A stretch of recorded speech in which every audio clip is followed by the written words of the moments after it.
जदि कौन गाड़ी आगु फास्टैग लागू नाला ताहले एनएच रे यात्रा करथवा समय टोल प्लाजा रे पास करिया समय पुराना नियम अनुसार आउ आपण मानक डबल फाइन देकी जीवाक पड़ूला माने आपण मानकर टोल प्लाजा जदि 100 टंका ताहले आपण मानक आउ एक्स्ट्रा 100 टंका देकी माने 200 टंका देकी आपण मानक सेटारू पास करिया को बाध्य करा जाउथला।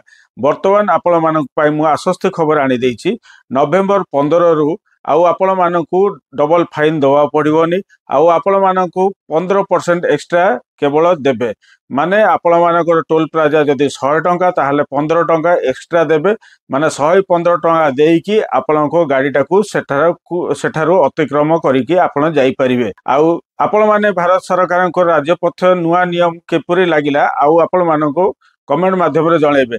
जदि एई वीडियो को इन्फॉर्मेटिव लागिछि लाइक शेयर सब्सक्राइब कर दियंतु आउ आपण मानक प्यारा सा मतामत देकी हमको साथ करंतु। जय हिंद जय भारत।